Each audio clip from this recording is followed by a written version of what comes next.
Oh, well, I guess I already started. Wasn't expecting that. So let me pop this out here. Top chat. Live chat. Let's see. Pop out. You know, I'm still not good at this whole live streaming thing. I make a lot of mistakes. But all right, so I think I should be on now. All right, yeah, I pressed the wrong button, guys. So unfortunately, I started streaming before everything was all set up. So we're gonna start with this claim from Jackson Hinkle as to whether or not Ukraine attacked its own hospital or the hospital was hit with a NASAMS surface-to-air. Oh. Dude, I cut the wrong side. That's never happened to me before. At least I only lost a little bit. So the question is whether this weapon system that hit a hospital in Ukraine, and I actually, before I was doing this, I was looking up the name, and it was Okhmatdyt Hospital. And if you look at Google Earth, I found the actual geolocation site for it.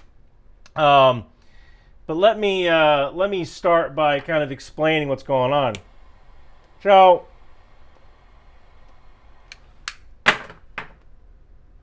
this morning, Ukraine came under attack by multiple drones, cruise missiles, and ballistic missiles. Kyiv was hit in numerous places. And you can actually see right here, this is some of the footage. And right here, this is the missile. Oh, you know what? I'm doing it again. So this is some of the footage that you see. And right here is the missile. This is the missile in question. Let me throw this up onto my whiteboard. And you guys can see my whiteboard here. Let me show my screen brush. So here's the missile right here. All right. Now, the accusation from Jackson Hinkle is that the weapon system was a NASAMS missile. Now, I already see this community noted saying, Kyiv Hospital today was not hit by this. Kyiv Hospital today was hit by this, and it shows a NASAMS. What he implies is a NASAMS. Now, NASAMS. Wait, I'll throw this up over here. Combination right in chat talking here. All right, so a NASAMS.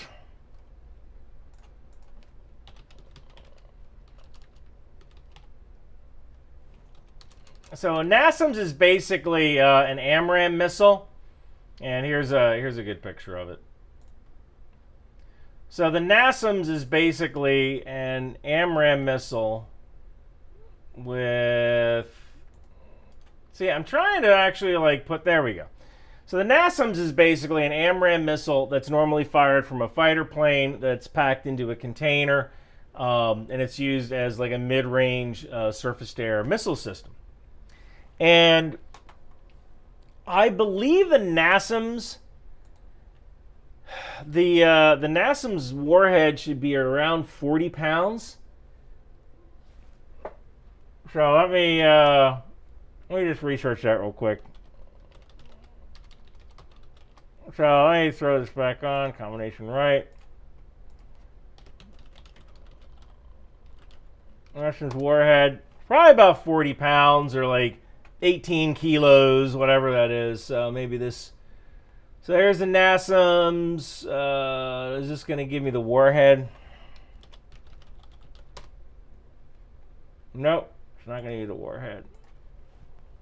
It should be about 40 pounds. I'm actually waiting for somebody in the chat to go, it's 40 pounds, Ryan. You're absolutely right. But I'm pretty sure it's around 40 pounds. So say AIM-120 it's an AIM-120. AIM-120 does. So that's just kind of what I'm going at. So someone in the chat just said an AIM-120 does not have an explosion that large. And I just want to get the warhead size here. For Christ's sake. So is this... No, nothing. Should be about 40 pounds. And it's a 40-pound warhead that is a fragmentation warhead. So the whole idea is that this thing will split apart into multiple fragments that'll hopefully knock out a jet engine of an incoming missile or an incoming aircraft. But one thing it should not do, and I have a picture from the New York Times, or maybe this is, all right, so this was kind of interesting. So this right here is a picture of the hospital, and across the street, and I guess this is the annex. You know what? I'm doing it again. All right. So let me throw this up onto the whiteboard here. So from what I understand, this right here is the children's hospital right here. And this here is like the actual hospital. So this is the children's hospital annex. And this is the actual hospital. And there is a heck of a lot of fragmentation inside the actual hospital. And this thing is jacked up. So a 40-pound warhead is not going to do that. Like that is, we are way beyond a 40-pound warhead here. And I am still looking for the actual, oh, this is like resin. All right.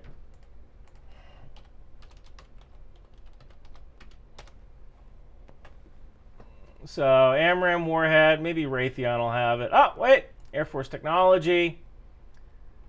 Accept all cookies. Let's look. Carries a new warhead. All right.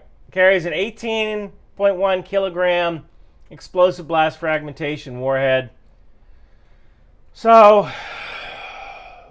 18 kilograms.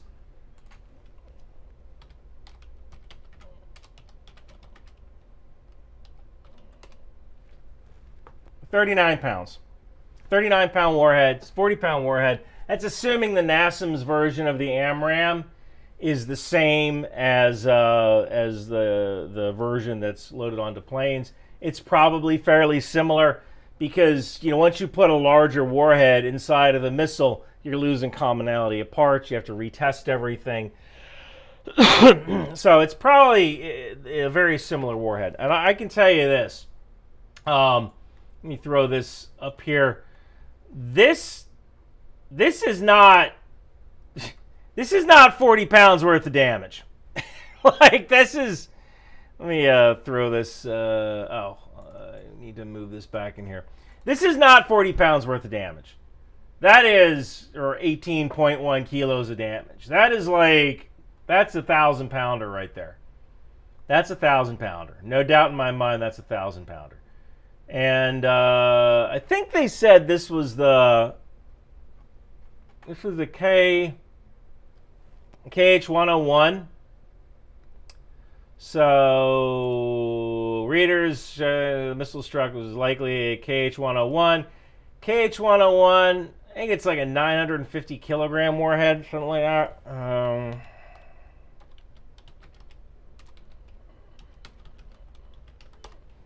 This might be a little, okay, 450 kilograms. So that's about 1,000 pounds, like 950 pounds.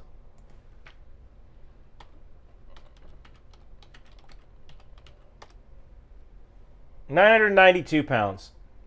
Yeah, that right here. This is 1,000 pounds worth of damage. That's pretty messed up.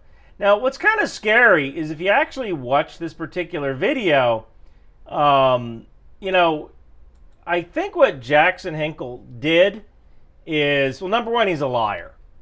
You know, like that's kind of a lie from the get-go. But you know, you can't treat Twitter video like it's real. And I say that because I've been jacked up by some Twitter video that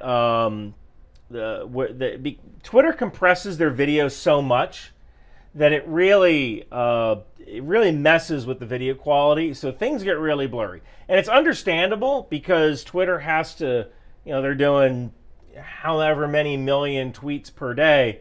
That they have to compress that video, right? Or they don't want their systems to grind to a halt. And for the most part, like if you're doing a TikTok dance or whatever, or showing something silly, you don't need high quality video.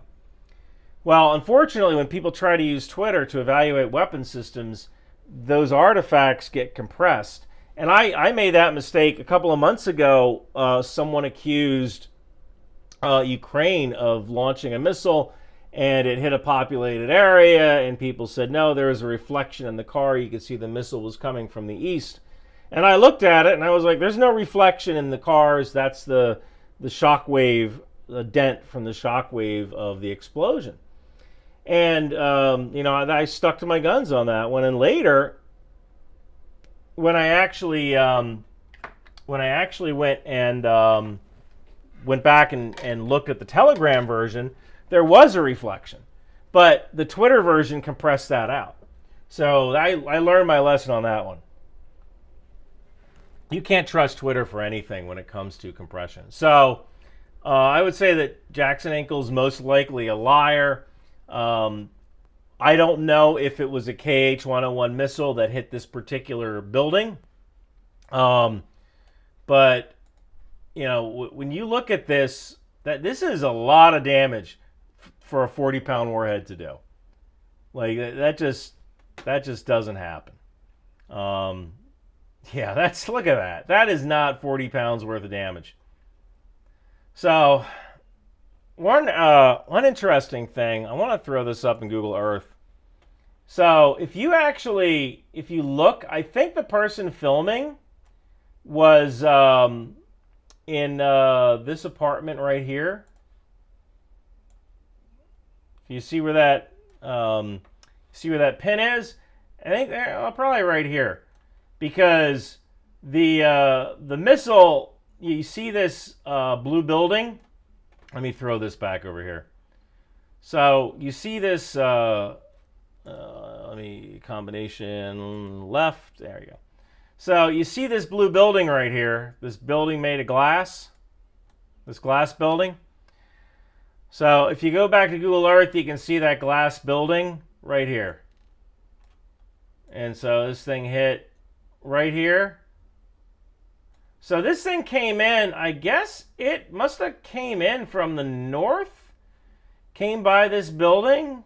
So this would be, came in, that's interesting, came in from the northwest. So this thing probably curved around the city. Oh, you know what this thing could have done was it probably just followed the Dnieper River, followed that reservoir down. Probably just followed this way. So most likely they launched, boom, come out over the reservoir, down into the city.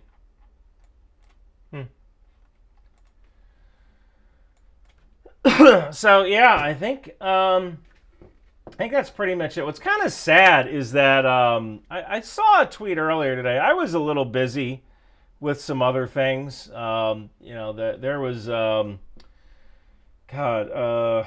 There were like 2 other projects I have to do. I'm actually going to Australia in a couple of months to do actually a couple of weeks. I'm sorry. Going to Australia in a couple of weeks to do a presentation on disinformation for the 2024 Disaster and Emergency Response Conference in the Gold Coast in Australia. And I got to tell you, I have to get like everything done before I leave. So I have like 4 videos I have to do before I leave on the 18th. And then, we'll kind of see from there. But I've just been working my butt off, just so I can. I've been working my butt off just so I can present for 20 minutes. That's what I'm doing. At least I got my name on a paper. And once this works out, like once I present, I'll be able to release the paper to everyone. So that'll be good. But I guess that's pretty much it. I guess I'll go to questions now. So in a nutshell, I think that this thing is almost definitely a Russian missile. The warhead's at least 1,000 pounds. And it was most likely not a NASAMS missile that failed to hit a target or failed to self-destruct and fell back into the city. But yes, according to Ryan Macbeth, the missiles double back on the city. Sometimes missiles do double back. Sometimes they do that, but it doesn't happen all that often. So the answer is no, Ukraine did not strike its own hospital. Do I think the hospital... So I'll answer some questions now while everyone's here. Do I think the hospital was intentionally targeted? I mean, it's certainly possible. What's kind of neat about Russia is that they're very good at deniability, and they know that their sophists on the internet will kind of come to their defense and say, "Oh, look, Ukraine, Ukraine was under a missile attack, and a missile fell and hit the hospital." And in order to kind of get to that point, you have to assume that it's okay to launch missiles at Ukraine in the first place. So, it's almost like saying, how dare Ukraine defend their own country? Why don't they just sit back and take it, right? Don't fight it. If you don't fight it, then there will be less damage. So someone here said the KH-101 has a warhead size of 400 kilograms. Kilograms? 400, 450. That's still about a little under 1,000 pounds. What do I think? Someone asked, what do I think of the Economist numbers on Russian casualties? I don't know what those are. So I don't have anything to say about that. Do you think this is going to increase some pressure from allied countries to provide more aid, or is this going to be another drop in the bucket? I mean, it's just another data point. There's a rumor that this happened because of the NATO summit that's happening in Washington, D.C. right now. And funny story. So, Preston Stewart is in Washington, D.C. right now, and I was going to go visit Preston Stewart at a bar in Washington, D.C. And we're supposed to meet at 7 o'clock. I got all dressed up, got out the door. I texted Preston, I'm on my way to the bar. And Preston was like, "Oh, thank you for that super thanks. I appreciate that." Hey Ryan, I hope you're well. Have you seen any reporting or research on Signal boosting the BLM stuff as well as social movements during COVID? No, I have not. But I haven't really, that's really not inside my lane, although I suppose it could be, because some things could be disinformation there. So I was supposed to meet with Preston. I texted him, like, "Hey, I'm on my way." And he's like, "Yeah, that's tomorrow." So I can say I've been wrong about one thing. I marked the wrong day on the calendar.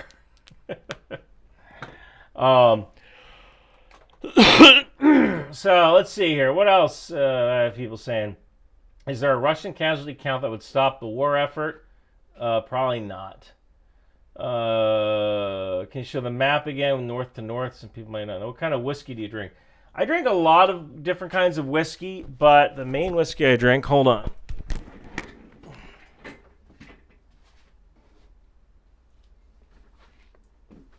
This right here, this is Angel's Envy Rye. Angel's Envy Rye whiskey. This is probably my favorite whiskey. I'm really more into ryes than whiskey. I think I just like the taste. So I hope y'all heard that.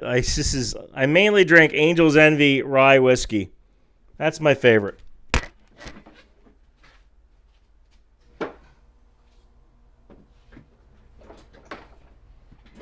Okay, what else we got going on? Any other questions here? Hey, Ryan just joined. On a scale of 1 to Russian national anthem, how BS is story? It's pretty BS. Russia launched like 40 freaking missiles. And another funny thing, a lot of, when an air-to-air missile, so the narrative here is that a NASAMS was launched and it either missed its target or it ran out of fuel and fell back to Earth. But typically air-to-air missiles, they burn up their fuel fast. I think the AMRAAM burns up its fuel in like 5-10 seconds, because these things accelerate to like Mach 4 fast. So you're trying to intercept something. You're trying to hit something that's going fast, right? So these things accelerate really fast. So they eat up a lot of their fuel really quickly. So theoretically, you'd get a larger boom if there was still fuel in the missile. But surface-to-air missiles and air-to-air missiles, they eat up their fuel really fast. Did you see our Russian friend did a response vid? I did see that. And what's funny is that I did a video about that, or I talked about that. There's some things I can't talk about that. But that was called Operation Somersault. So, and we didn't know if this was really going to work. But the question was, this guy, Real Reporter, he did a video about captured NATO tanks in Moscow. And I did a video about how some of what he was talking about was misinformation. And some of it also was like just lack of knowledge about how tanks worked. And I actually had the Chieftain on, and the other funny thing is that a number of people were telling me, can you look at Real Reporter, because it's an American guy who's in Russia, and he's not American. He's not American. And there are other videos that talk about, where he says that he grew up in Russia, but I think he sounds American enough that Americans think he's American. And, I did a video about that, and, we talked about this, and he did a response video to my video. And as soon as that happened, me and some other, I'm trying to think of the right way to put it, as I can't talk about like ongoing operations, but like I got together with some people to analyze the video that he did and the people who commented on his video and the people that then in turn went to comment on my video, and we called it Operation Somersault. And essentially this was an intelligence gathering operation to grab information to see how we could disrupt a Russian bot network. And what essentially we did was that for 5 days, we forced a Russian misinformation network to respond to us. And that's never happened before. Essentially never happened before. And so that gave us a lot of telemetry on how long it takes for them to do a video, on how long it takes them to gather their own subject matter experts, how long it takes for them to edit and produce a video like that. And then we have data on all of the people who contributed money to this guy's Patreon, GoFundMe. And if you're American, you contributed to that. Well, I can't talk about ongoing operations, but we gained a lot of data on that, and that'll help us take apart the network. So I had a question about what else Ukraine would need to properly use combined arms and armor. Air. They need a lot more air, and maybe about another 10 years of practice. I think that one of the biggest mistakes that the West made last year during the summer offensive was we trained Ukraine how to fight like a Western army, and we didn't give them the biggest Western tool, which was air power. And Ukraine is doing perfectly fine fighting the way it knows how to fight. It just needs more stuff, right? So I think that was kind of the biggest mistake we made. It was trying to make Ukraine fight like NATO, and they're not. But look, they took back Kharkiv, they took back significant portions of their own territory without using NATO tactics, right? They kind of did it their own way, and it worked. So I kind of think it's not right to kind of tell them how to do it, except at maybe the small unit level. But that stuff's pretty universal. What do you think of the new Polish defense agreement? It looks like it might have a partial no-fly zone over parts of Western Ukraine. I have not heard of that. It's probably not a bad idea to have a partial no-fly zone. Although, that kind of brings up its own can of worms. in the sense that with Ukraine and having a no-fly zone, if let's say you have Polish interceptors shoot down a Russian missile and it falls on a Ukrainian house, who do you blame, right? Like, who has command and control there? So, like, no-fly zones sound great. Great to have a no-fly zone. But ultimately, who's responsible? Because if it's a party that's not directly involved in the conflict, then are they going to be consequence-free if mistakes happen? Someone gave me $5. Ryan, I worked in banking. You think legislation regarding terror financing will be reformed with these GoFundMes, like Gaza? I mean, that would be nice. You know, I one of the things that I've looked at is buy me a coffee, and I kind of got away from that because I've been busy doing other stuff. But there's a lot of bad people that are being funded by Patreon, Buy Me a Coffee, and Ko-Fi. These are bad dudes. These are bad dudes who only have their own interests at heart. So, I don't know, man. Like, we need to do something about that, but at the same time, like, in a way, that's a slippery slope because, you know, the government should not be restricting speech. At least not for American citizens, right? But for people who are not American citizens, I don't care. We'll restrict their speech all we want. So, I don't know how to kind of square that loop or square that circle or close that loop on how to prevent GoFundMes from going to terrorist organizations or people who support terror, while at the same time ensuring that you're not clamping down on, let's say, an American artist that you don't like. I don't know if you guys are old enough to remember a rapper named Flavor Flav. But Flavor Flav, so I'm gonna do this. Flavor Flav, he was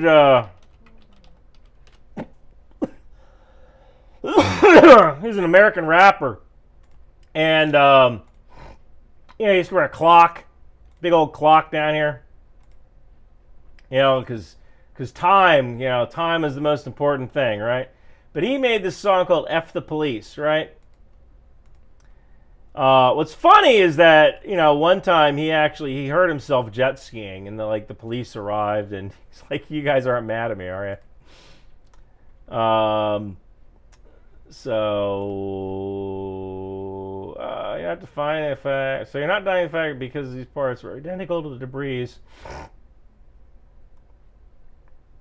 Boy, there's people who are like really rude. So what else here? Trump is Putin's chambermaid. I don't know what that means. What's a chambermaid? Oh Jesus! Someone gave me $20. You missed a deleted tweet. Same guy originally tweeted Zelensky line, but instead claimed it was a Patriot Pack 3. Given that he deleted it, I think he backpedaled, is now trying to find another NATO missile scapegoat. That's a pretty interesting, claiming it's a Pack 3. Like, good luck with that, because Pack 3 doesn't have a warhead in the traditional sense. It has a little bit of an explosive charge, but, the Pack 3 is hit to kill. I think, like, in the last, we need habitual line crosser on here, but in the last couple of milliseconds before flight termination, that little warhead detonates, and these kinetic rods kind of come out in a certain pattern to directly kill the incoming target. So the Pack 3 wouldn't have, thank you, Black Dragon, that was really kind of you. The Pack 3 would literally have no warhead at all. What else do I have here? At what point do troll farms become kinetic targets? I mean, how about now? It's kind of like that Dave Chappelle skit. When the player haters traveled back in time and they shot the slave master. When are we going to be free? How about now? So honestly, when you are contributing to the information warfare spectrum, you should be considered a combatant. And when I say kinetically targeted, that could mean putting a missile through some window in a building somewhere. That could mean direct action, meaning you use people to take these people out. It could mean using a cyber attack on either the building or the computers inside the building or the server farm. Or if it's in a third-party nation like India, you know, some of these bot farms, they might be in India. And they might be running propaganda one day, and then the next day they're increasing someone's Instagram engagement. Right? They don't care. It's just money. So in cases like that, we can pressure a country like India to say, we want you to shut down these bot farms. And usually that works out pretty darn well. But, you know, at what point do troll farms become kinetic targets? How about now? Now I want to find that scene. The player, I think it was the player haters, I don't know if I'm going to get in trouble playing this on YouTube.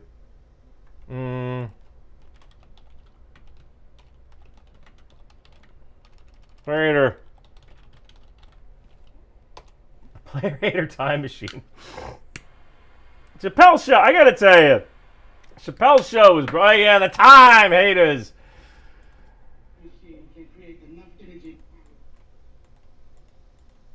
We come back through time to hate on you. Yeah, they're like, how about now?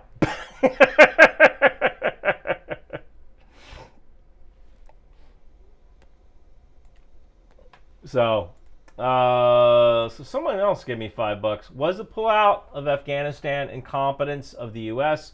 Was it something more? How can anyone be that stupid? Boy, that's a really good question. I think that the pullout from Afghanistan, I think that it's kind of similar to the JLOTs, you know, the Joint Logistics Over the Shore that we kind of put into Gaza, where someone in the policy center said, all right, we need to pull out of Afghanistan. How are we going to do it? And they kind of threw together a plan, and that plan kind of relied on the fact that the Afghan Special Forces, of which there were like 40,000 of them, they were going to be able to fight for a couple more months, and we were going to be able to pull out slowly. But it turns out Afghanistan collapsed a lot faster than we thought it would. So, yeah, it was probably incompetence on the level of the civilian bureaucracy, because they just, you know, they didn't think the whole thing through. We got rid of Bagram. We left Bagram, but then we were staying at Kabul. We're trying to do the evacuation from Kabul. And, you know, if you look at Bagram, let me open up the Google Earth thing here. If you look at Bagram, it's out in the middle of freaking nowhere. So, Bagram Air Base, this is like beautiful. Like the fields of fire here, you know, like there is essentially nothing around Bagram. Now, if you look at Kabul, which is a little to the south here, I was never in Afghanistan, so this might be, yeah, this is Kabul.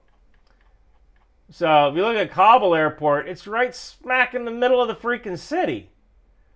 So you got to do all these operations. And thank God the Taliban never shot any planes down. Like that, whew, that would have been bad. So someone else said, oh no, you just gave me money. All right, well, I appreciate that. Wonder if this is what it's like to be a cam girl. Please put in the whiskey fund rather than the cigar fund, please.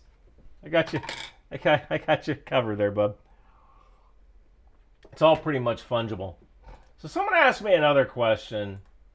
No, what was this question? Ryan, blah, blah, blah, legend. I appreciate that. Someone said, I didn't mind Bagram. I don't know, I was never in Afghanistan, but Bagram was out in the middle of nowhere. So it probably would have been better to move people to Bagram, and thank you for that, £250 donation there. Someone said, so if it was NASAMS, but we see like 5-6 explosions, or the other 5 explosions, other weapons, I guess. How long do you think the war in Gaza will last? I don't know. I mean, it's kind of winding down right now, and probably not if you're a Gazan, right? Probably doesn't feel like it's winding down. But, you know, when you look at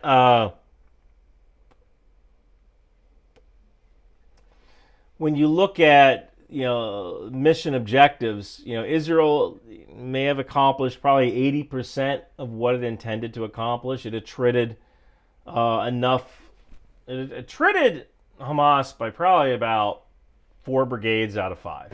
And the one brigade that remains is in tatters right now. Love your channel. Hope you never get big enough to be targeted by Russian ops. I've already been targeted by Russian ops. But I appreciate that. Flavor Flav got flavored. Greetings from Italy. Hello, Enrico. I think the Italians, someone sent me some patches. I gotta look through that bag again. Do you think the USA Cyber Department is capable enough to exceed expectations in the next hot war? Yes, I do.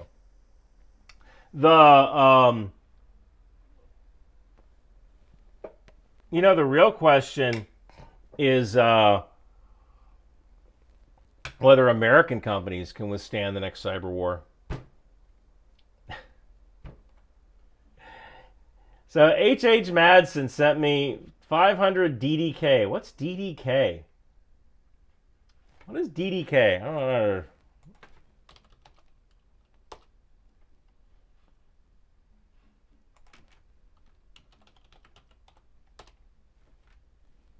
Danish kroners. Well, thank you. Thank you for the 500 Danish kroners. Maybe buy a wig and a bikini. So I think that when it comes to regular cyber warfare, American companies are not prepared. Not even close to being prepared. One of the things that I have, and this is something everyone should get, it's a YubiKey. I am not sponsored by YubiKey, but I would encourage everyone to use a YubiKey or some kind of hardware key. I literally can't access any of my accounts without plugging that key into a USB port. Or yeah, there's also an NFC version where I just have to bring it close to my iPhone, and it'll unlock. You know, it's a password is something you know, but a YubiKey is something you have. And it is very, very difficult for bad guys to grab your data if they don't have the something you have. So they literally have to have one of your YubiKeys, which they're gonna have to take it off my cold dead hands after I fill them with 9mm rounds. So good luck with that. Thank you for the $10. I appreciate that. What else do I have here? High five, Ryan. High five, Lime Scale 1, 2. Would you be interested in an interview with the Ukrainian U.S. Army 11 Bravo, the veteran who's now fighting in Ukraine? You know, I don't really do interviews, but Jake Bro might be. What else do I have here? Let's see. Donkey Kong. Yeah, hey, Ryan, where is T72? Favorite whiskey? I talked about that already. Angel's Envy. Someone said here, how do you get around the EMC wireless part if one owns a wireless YubiKey? EMSEC wireless part. I don't know what you mean by that. EMSEC?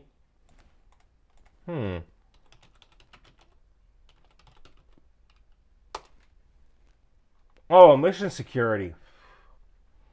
So for stuff like that, stuff like with a YubiKey that has a NFC near field, you don't take that into a SCIF. In fact, before you a SCIF means secure compartmentalized information facility. Before you go into a SCIF, you sanitize. You can't even bring a Bluetooth watch. It's one of the reasons I wear analog watches a lot. I don't have a like an iPhone or iWatch. I do have a Garmin, but that's mainly for running. But like a lot of times you just see me with an analog watch, and that's because you can't go into a skiff with a digital watch or a watch that has like Bluetooth.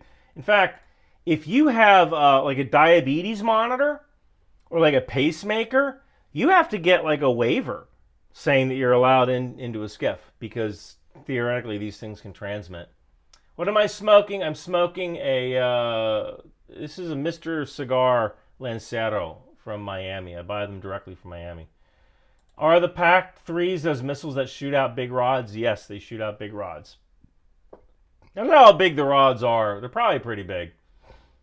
Ryan was in Lisburn the other day. God, what a maze to navigate it. It's probably why my dad left. Ever play with software-defined radios? Those Flipper Zeros really blow up the field. No, but I'll tell you something. Flippers. So I'm not really like a penetration tester kind of guy. When it comes to cybersecurity, I'm more into cybersecurity on the software side, meaning like how to write secure code. But that like hacking Flipper Zero, let's copy this RFID tag thing. I mean, I suppose it's something I could do, but I was never really into that. Ryan, what can us ordinary citizens do to help Ukraine? Someone said Ryan's cigar is actually a Cuban op. So one of the things you can probably do is donate to Help Is On The Way UA, which is Johnny Rogers Relief Fund. Oh, you know what? I want to show you guys. Someone sent me a picture. I was actually going to auction it off on eBay. But so this is Help Is On The Way UA. Johnny basically, he drives around Ukraine in a van. And he just kind of gives out relief supplies to people. And like that's one way to help. I guess the other part of helping is don't be part of the problem. Don't spread misinformation. Oh, wow, $20. Glide bomb question. Can the Polish Air Force take out Russian Su-34s over Russian territory before they lose their bombs? Well, so glide bomb's going to get you like 15 to 20 miles for every 10,000 feet of altitude. So if you release your glide bomb from 30,000 feet, you might get 60 miles from that, right? And that's just physics. All right, let's see, Brian. Let's see about your. So let me throw this into Google Earth, and let's go to Kharkiv. So we go to Kharkiv. Let me throw my talking head up there. So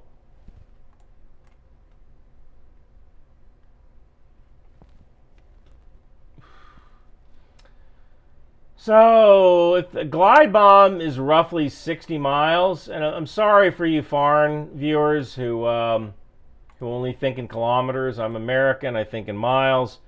So let's just do a circle from Kharkiv. So this is 60 miles.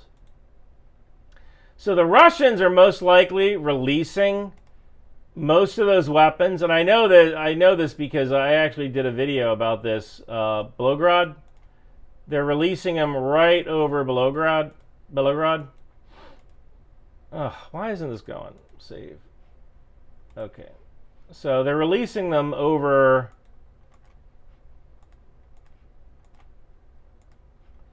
this town here for the most part. They're releasing them over here. So that would mean the Polish Air Force. So what does Poland fly? Let me refresh my memory on this.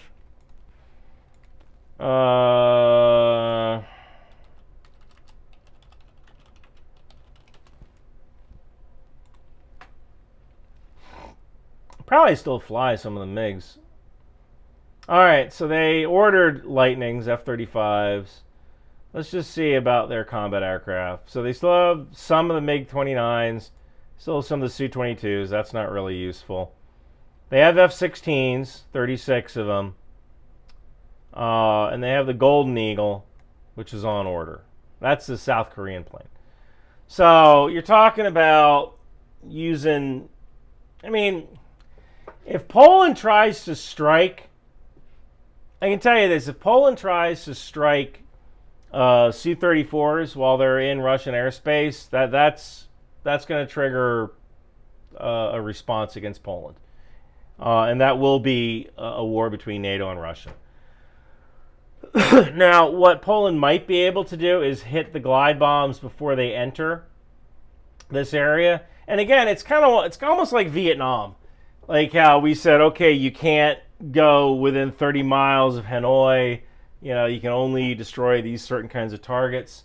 So I don't really envision Poland being able to, I don't really envision Poland shooting down Russian fighters inside Russian airspace. That's just going to be a massive, massive can of worms. They don't really see being viable for Poland. So what else do I have here? High five. So would have keeping the Iran nuclear deal in place affected the current conflicts in favor of the U.S. and NATO? I don't think so. Iran's going to do what Iran wants to do. You know, the fact is that Iran only has like 3 export: oil, weapons, and belligerents, right? And I think they also export caviar. Iran's pretty famous for caviar or carpets. So 5: caviar, carpets, oil, weapons, and belligerents, right? Those are the only things that Iran exports. So I don't think that keeping the nuclear deal in place would have done anything. I think it would have just, just would have forestalled the inevitable. But thank you for that glide bomb question. So Brian, they're releasing their glide bombs over Russian territory. They do not want to get too close to Ukraine because they don't want to lose the Su-34. What else do I have here? Putin said 3 days in Kyiv. Remember that? Islam is not your friend. I disagree with that. I think Islam is a perfectly valid religion. I served with Muslims. The Iraqis were Muslims. I got no problem with Islam. It just wouldn't be compatible for me because I like this. But if you're into Islam, that's cool with me. Yes, the Philippines is using Golden Eagles as well. I am joining the Marine Corps and want to get into cybersecurity after, preferably with 3-digit agency afterwards. Should I go cyber or SIG Intel? Dude, cyber is where it's at, man. You'll get your security. There's a million. Listen, and I'm not saying this just because I had a couple of drinks. Human intelligence is useful, but let me ask you this. If I ask you, do you like to watch adult films? You might say to me, oh, no, I never watch adult films, right? And if I say, like, can I look at your browser history, you'd probably be like, no, right? So with human intelligence, people can lie. People can mislead. And it's still an important part of the intelligence equation. But cyber intelligence, man, if I can get your browser history, I know everything about you. I know that you're planning a trip to Italy. I know that you were looking at like a giraffe toilet paper holder. I know all of this stuff. So, I mean, if you're going to be a Marine, I would get into the cybersecurity part rather than the human intelligence part, rather than the traditional intelligence part. Because I'm not saying traditional intelligence is useless. There's still valid use cases for it. But, man, with cyber intelligence, like, we can learn so much about people. I mean, that's how I find people. That's one of the ways I find people. I use a lot of open source data. And I found that doctor who claimed he went to Gaza.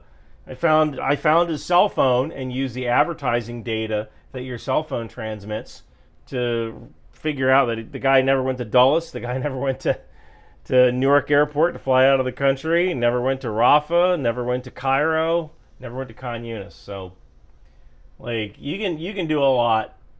You can do a lot with cyber intelligence, a lot.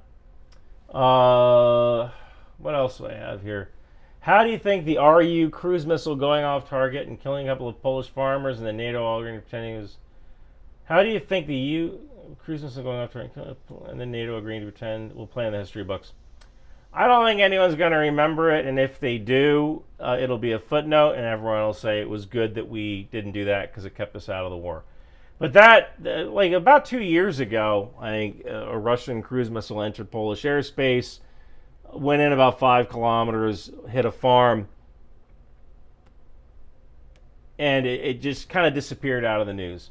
And people said, oh, it was a Ukrainian S-300 that did a backflip. And I mean, yes, sometimes missiles do turn around, but they don't tend to turn around and fly several kilometers and then crash into the ground and make a crater when, you know, those S-300 warheads are proximity warheads. So, you know, good luck with that.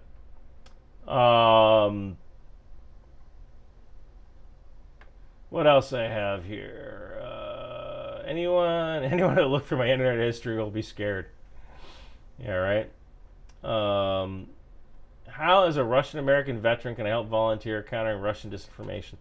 I mean, that's really honorable of you to do. You know, what's crazy is that I was just on a podcast called Camp Gagnon. And this guy, this Camp Gagnon, I'm probably pronouncing that wrong. Camp Gagnon. Yeah, Camp Gagnon. So I was just on this podcast, and it's going to drop in a couple of months. It was a good podcast, but this guy interviewed a guy who was a former Russian spy, and a very successful former Russian spy. And he said, you know, like he watched like Putin and was like, dude, I know what you're up to. He also said that Putin was a very mediocre KGB agent. Because like I guess they stationed Putin in East Germany, and if you were any good, you weren't in East Germany. You know, you went someplace that mattered, not East Germany. So I guess the way you could help is you could probably help by either translating stuff or by going on to Russian message boards or Yandy or their social media. FK or Y, I forget the darn name of their social media. You could probably take a look at what's coming through Russian Telegram channels and post this information publicly and kind of warn people this is probably going to come next. They're going to lie about this sort of thing next. What else do I have here? Oh, wow, sir, thanks a lot. Thank you. Opinion on ISS decommissioning and China launching their Tiangong series of space stations. We can't let them get the upper hand. I mean, I don't know that much about space, although I am kind of into space. If you look at my YouTube, a lot of my YouTube is space stuff. And man, you should see all the tiers because I guess Kerbal Space Program 2 was discontinued. And so, like, there's all these content creators who don't know what they're going to do now that Kerbal Space Program 2 is discontinued. So, I mean, the ISS, it's kind of getting near the end of its service life.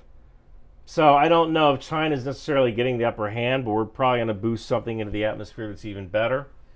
And, you know, SpaceX is going to have a major role in that.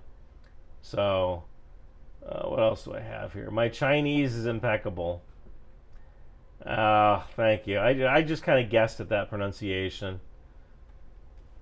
In your opinion, what would be the best way a resource to learn OSINT and intelligence gathering on people? Well, those are two different things. So the intelligence gathering on people is something I kind of learned from working at a company that did that. So I don't know if there's a lot of resources to go through with that. When it comes to open source intelligence, really, it's all about just knowing everything. And if you look at my library here, like I have, so it's funny. I have multiple. I mean, I have Trump's Art of the Deal, right? Like, but I also have a book on Woodrow Wilson, you know? So, like, I firmly believe that. Oh, and right here I have a book about how they fought the fire at the Pentagon during the attacks in September in 2001. So, like, I think it's important to learn absolutely everything that you can possibly learn about anything. And that kind of helps you with open source intelligence, because when something smells funny, you go like, oh, okay, yeah, that's why, whatever. So that's kind of how you do it. You do it by VK, yes, VK, that's the Russian Facebook.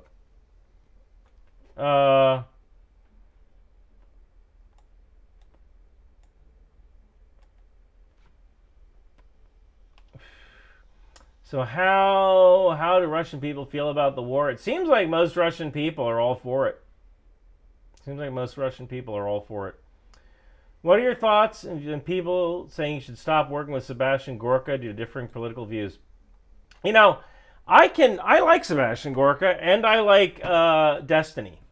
I can like both of those people simultaneously. And when I go on Sebastian Gorka's radio show or his TV show, I talk about weapons. I don't talk about politics. And, people who listen to Sebastian Gorka are entitled to good intelligence. If I want to reach the people that Tucker Carlson has infected, do I go on Newsmax or do I go on CNBC? Which is the better place to go? Because I know what the answer is, right? So I'm gonna go toward the group of people that I need to reach. Will Russia go nuclear? I've talked about this. No, absolutely not. Absolutely not. And I cover this on like every podcast I go on, that there's absolutely no tactical advantage for Russia to use a nuclear weapon, because the only reason you'd use a nuclear weapon is for 5 reasons. The first is to support a breakthrough. So you pop a nuclear weapon off over top of a defensive position. You do it airburst, so that way there's very little radiation, and then you run everybody through that grounds. You run everybody through ground zero, and you break through lines, and then you exploit the rear. And Russia just doesn't have the troops or logistics to do that, so they won't use a nuclear weapon in that sense. The second reason is to stop an attack, and Ukraine isn't able to break through Russian lines either, at least not at scale, not to the point where they're going to be able to exploit a breakthrough. So that's out. Third reason you'd use a nuclear weapon is to hit like an underground command and control facility. Ukraine really doesn't have any of those things, so at least not to the extent that we have with NORAD or the one in Taiwan. I forget the name of the one in Taiwan. So you wouldn't use a nuclear weapon there. The fourth reason to use a nuclear weapon would be to destroy ships, like destroy a fleet of ships. Ukraine doesn't have a navy, so you wouldn't use a nuclear weapon there. And the fifth reason to use a nuclear weapon would be to destroy an amphibious landing site. But again, Ukraine doesn't have a navy. You might use it to destroy a fording site, like if people are crossing a river. You might use it to destroy the bridge and make that dirty. Like you want that ground burst, make it dirty to irradiate that ground, make it harder for people to cross. But Russia didn't do it when Ukraine was crossing the Oskil River during the Kharkiv offensive. So I don't really see them doing it. But the final reason is that I think I think that China said to Russia, don't you dare use a nuclear weapon in Ukraine. Because remember, what's number 4 and number 5? Destroy a flotilla, destroy an amphibious invasion fleet. if Russia uses a nuclear weapon in Ukraine, then it'll make it easier for the United States to use a nuclear weapon when China decides to invade Taiwan. And that would be an ideal case to use a nuclear weapon. Use a nuclear weapon on a landing beach in Taiwan. Goodbye to that. That would be a beautiful use case for a nuclear weapon. So China doesn't want any excuse for the U.S. to use a nuclear weapon. So they've said to Russia, don't you dare do it, or we're going to stop funding you or stop giving you chips. What else do I have here? All right. So I'm curious about the targeting system of Russian cruise missiles and their failures. What are the odds they're using plausible deniability to target controversially at crucial services and cities? I mean, look, there's a non-zero chance that a cruise missile went off course and hit that hospital. But Russia has shown that they don't seem to have any problem with targeting civilian infrastructure. So this was probably a targeted attack. There's a non-zero chance that they didn't intend to hit that hospital, and it just happened to hit the hospital. But yeah, it's. I mean, missiles can go off course. That has happened before. That will happen in the future. But I think it is more likely than not that Russia intended to target that specific hospital because they have shown a propensity to do that in the past. It says, will Russia cut internet cables? Probably not, because they still need to access the internet.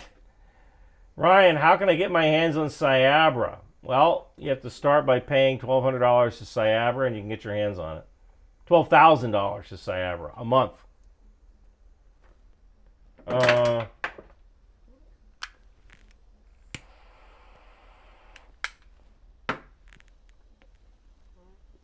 Any principles?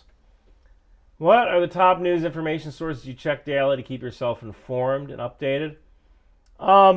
I read the Wall Street Journal cover to cover. I read the New York Times cover to cover. And I read Haaretz cover to cover. I'll probably stop reading that once the war is over in Gaza, but I read 3 newspapers like cover to cover. Now, I skip stories about like Jennifer Aniston, right? I don't care about that. But when it comes to news about conflict or news about business, yeah, I read all that stuff cover to cover every day. Do I believe morals are subjective? I don't know. That's a good question, man. I know, like, you can't... Yeah, I mean, I guess they can be subjective if you look at history, right? Like, you know... Like, I think most societies believe that murder is wrong, right? But, like, in Roman times, you could kill a slave because it was your property, right? We don't believe that anymore, but at the time, people believed that. So I guess it's subjective based on the time period that you're in. How do I get $12,000 a month? Dude, if I knew, I'd be doing that. You know, what's funny about being a YouTuber is, I've said this before, I'm famous, not rich. You know, like I barely make the same amount of money that I made at Accenture. And really what kind of, YouTube doesn't, I don't really make any money off of YouTube. I make my money off of speeches and appearances and endorsements. So that's where I actually, you know, I'm going to Australia and I'm going to give a speech at this conference. Or people will pay me to come and speak at their organization or their cyber conference or whatever. So that's kind of how I make my money. That's why you always see me traveling.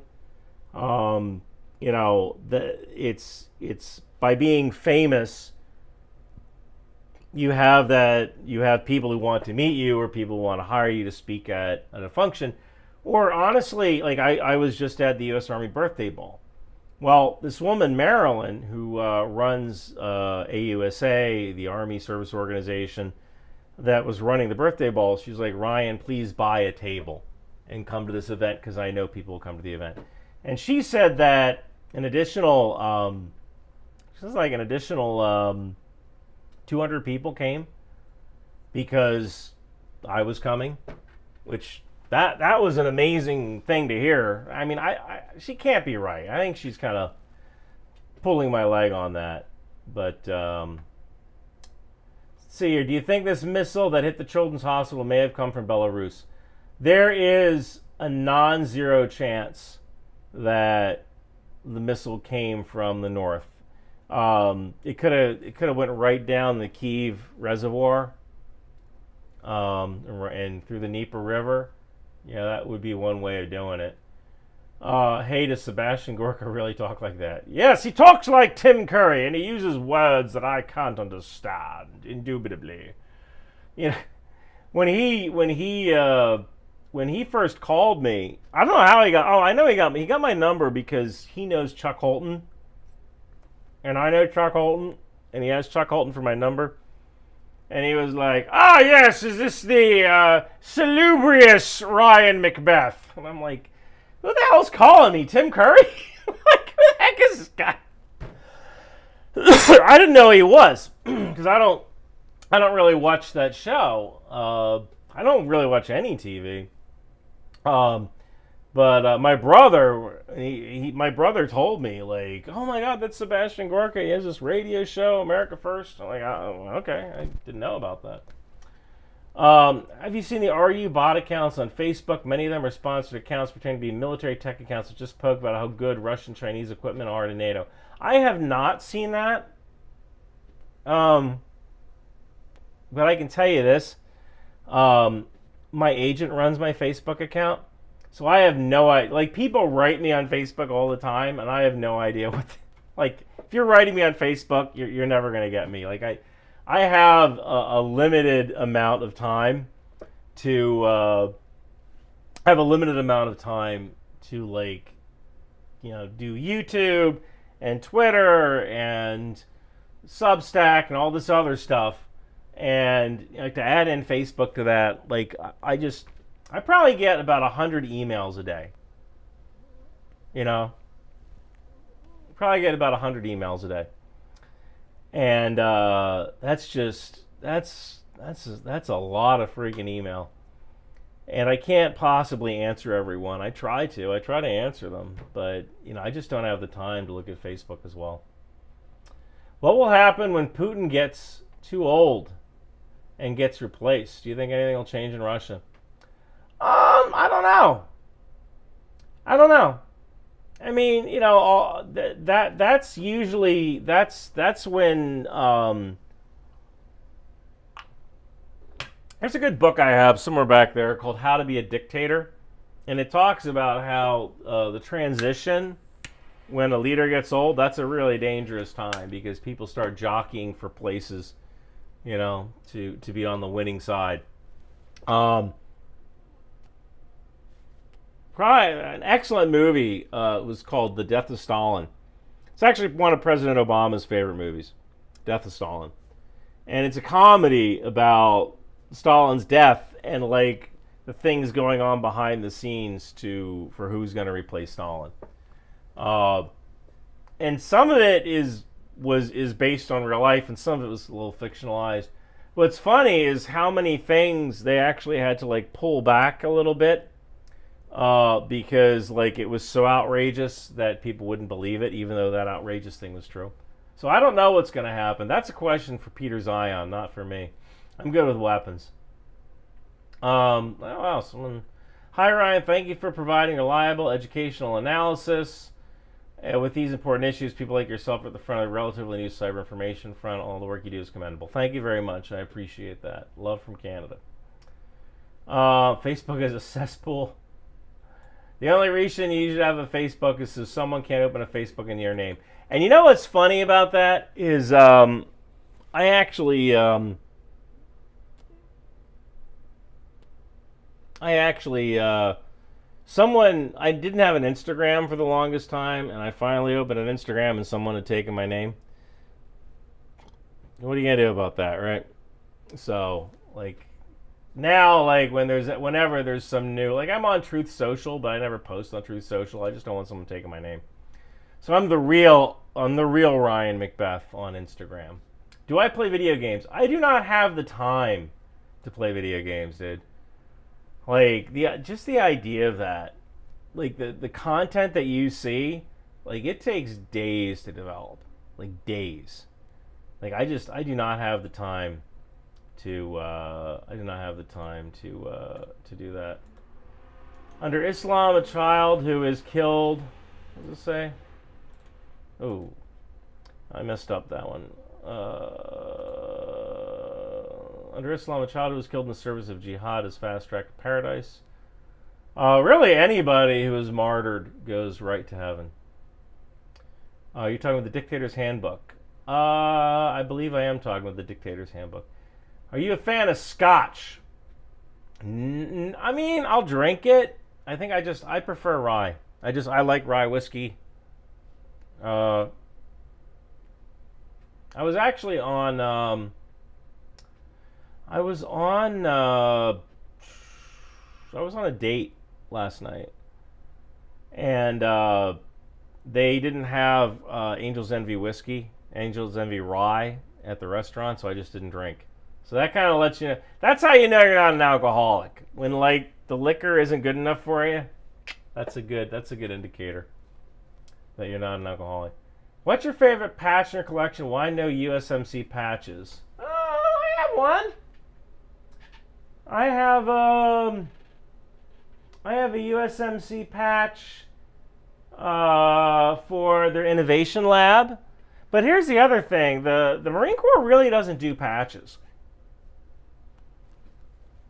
So that's kind of the Marine Corps really doesn't do patches, not like the Army does. But I do have a Marine Corps, it's that red one back there. It's a USMC Innovation Lab. Hey, are you one of those crusty old master sergeants who could run while puffing on a stogie? I was. I don't know if I could do that anymore. Bullet Rye is pretty good. Yeah, it could be. Facebook needs to be held accountable for Russian propaganda. Yeah, well, that would be nice. As a guy who's now been fighting here in Ukraine for 2 years, love your content. Thank you. Best cigar to pair with Angel's Envy. I mean, just have a cigar. Doesn't really matter. What kind of Lancero is that? This is a Lancero from Mr. Cigar in Miami.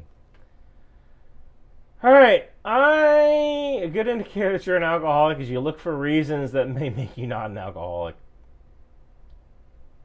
So I can't prove that it's a Kinsol, although a number of people said it was a Kinsol. What I basically said was this was not an ASAMS, because an ASAMS has a 40-pound warhead and the damage is not 40 pounds. I do not have any patches from the Netherlands. If the USA had to commit to one front, what do you think is the most important? Taiwan, Ukraine, or South Korea? Oh boy. Taiwan, Ukraine, or South Korea?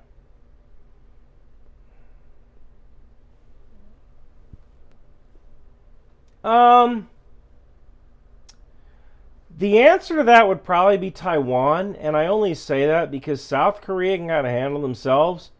Rock soldiers and rock marines, they are some tough hombres. And Ukraine can kind of handle itself as well, as long as we give them weapons. But yeah, I would say Taiwan, because they probably need more help. What else do I have here? You think allowing facial hair would increase recruitment? Yes, I do think allowing facial hair would increase recruitment and retention in the military. Black dudes. Black dudes, like 30% of them get razor bumps, and like we make them go to the medics and get a no shave profile every 2 weeks, and they have to carry that no shave profile on them. Like, why are we doing this to people? Like, let them grow a freaking beard, And if they have to shave it because they're going to go into a chemical environment or something, all right, well then they have to shave it. Sucks to be you. But 99% of the time, you're not in a chemical environment. So why are we making black dudes do this? So yeah, we should probably allow people to have beards. What's the deal with the Chinese listening stations in Cuba? Are we doing anything about it to counter? Oh, we're probably having all sorts of fun feeding them fake data, and we're getting information on how they gather data. We're probably having all sorts of fun with that one. You think a conflict will happen in the near future in India and Pakistan? I don't think so. I don't.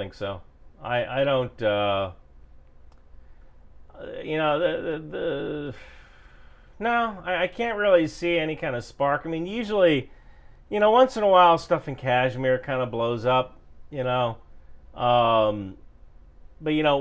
think that one of the things Pakistan knows is that India has a heck of a lot of people.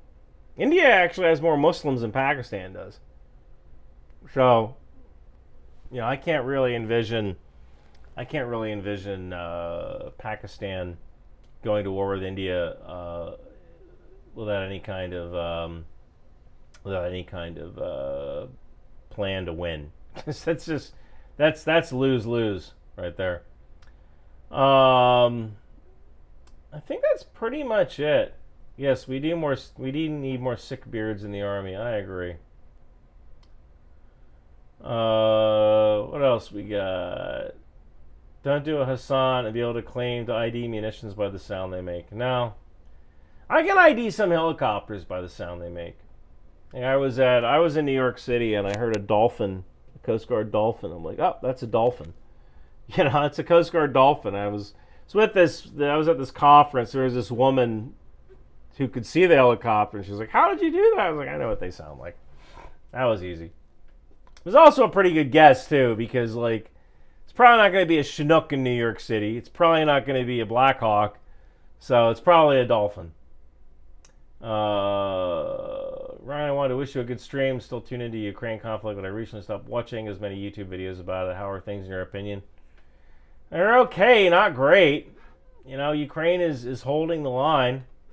Hopefully the F-16. Pakistan versus Taliban. That's a good question. People forget that the Taliban was a major. So it's kind of funny because the Pakistan was a major partner in fighting the Taliban. I think about 20,000 Pakistanis have been killed or were wounded fighting the Taliban.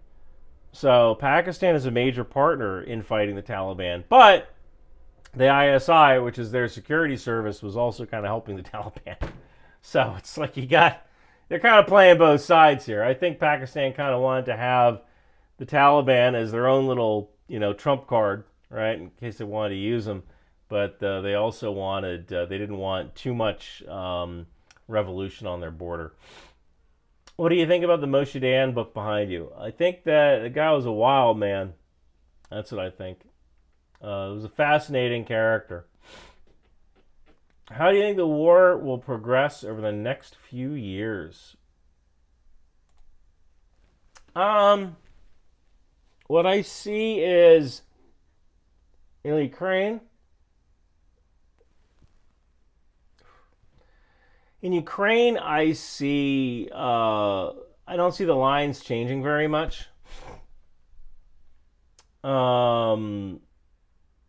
I don't see the lines changing very much. Eventually, when Ukraine gets the F-16, they'll start to take back some of their airspace. And I think slowly you might see localized Russian collapses. But it's going to be hard going for probably the next 2 years until Russia runs out of tanks. Why the sexual male-to-male violence is so numerous between Russian ground troops to each other and against their adversaries? I can tell you why. It's like there's been this prison culture in Russia where, I think they call them roosters, and the rooster has to sleep by the toilet, and they turn into these sexual, men for sexual gratification. I think a lot of that just goes back to Russian prison culture. And maybe the glorification of Russian prison culture. Probably no different than how for the longest time in American rap culture, you had guys with their pants kind of hanging down. And supposedly that came from how when people went to prison, they'd take their belts. And so you'd have to wear your pants without a belt, so your pants would sag and show your underwear. And so when people got out, the way of showing people they had been to prison is they might not wear a belt and have their pants sag down. So I think that the whole rooster thing, that just kind of comes from prison culture. From what I understand, Adidas tracksuits came from prison culture as well. The whole like Russian gangsters wearing tracksuits. And from what I understand, it's because a lot of Russian prisons didn't have uniforms, but you weren't allowed to wear like heavy clothes. You had to have lighter clothes, so you couldn't use your clothes to escape. And so like tracksuits became common in prison. So then when you get out of prison, you wear a tracksuit to show like, you know, I was in prison. And also it became popular because from what I understand, during the Olympics, I want to say, was it 1980 Olympics? Was that in Germany?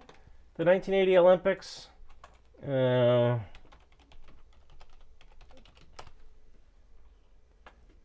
that was in Moscow. Yeah, so I think during the 1980 Summer Olympics, Russia had its uniforms made by Adidas, but they didn't want any capitalist logos on it, so they didn't have the Adidas logo, but they did have the stripes. The stripes remained on. And I think the Russian Olympians wore Adidas uniforms. And like that, you know, they did well during the 1980 Summer Olympics, and it became popular to buy Adidas, either have them smuggled in or made on the black market. Yeah, that's kind of the other reason Adidas was popular. Bit off topic, did you talk about fake Twitter bots meant to spread misinformation a lot? How many of these bots exactly? How much of the internet is real? I don't know. There is a significant percentage of Twitter that is not real. I think a lot of it depends on the topics. I actually have a video coming out soon about end wokeness. I am 99% sure I know who that guy is, and he's a public figure. And I'm going to release all that information, I think, on the 21st. I don't know. What did my agent say? My agent just texted me. And he was like, same from last month. I told approval in advance. Yeah, I think we're gonna do this. Ooh, I got a fly in here. I think the 19th I'm gonna drop that video about the end wokeness guy, and I'm gonna reveal who the guy is. Yep, 1980 was the games in Moscow. Yeah, someone said here, Western merchandise is popular overall in the Soviet Union. That's why they asked old people in Russia, the USSR fell. They'll answer, sold for one bubble gum and a pair of blue jeans. Blue jeans were like a big thing. There's a woman I knew. And so who is End Wokeness? It's this guy on Twitter who spreads a lot of misinformation. Is there any way to get funding for even a meager wage to go to Ukraine? I don't know. You'd have to talk with... I've been going hard for almost an hour and a half. Can you speak... Ryan, can you speak to the SM they put on the F-18 and the impact? I don't know what an SM is. Oh, the SM-6? I mean... That really significantly increases the capability of the F-18. Now the question is it better to have that SM-6 in a container, in a VLS tube, or is it better to have it on F-18? I mean, it's mix and match, right? You know, the more capabilities we give our airmen, the better, right? I think that's about it. I'm almost done. Almost done my cigar. Guess I'll go try to rustle up some food. I have like no food in the house. Can I get rid of Hinkle? I don't think I can get rid of Hinkle. Can only shame the guy. All right, guys, I am done. Thank you so much for attending my live stream. Yeah, someone here said the SM6 makes the air-to-air range of the F-18 almost as good as the F-14 with the AIM-54 with the Phoenix. All right, guys. Thank you so much for watching.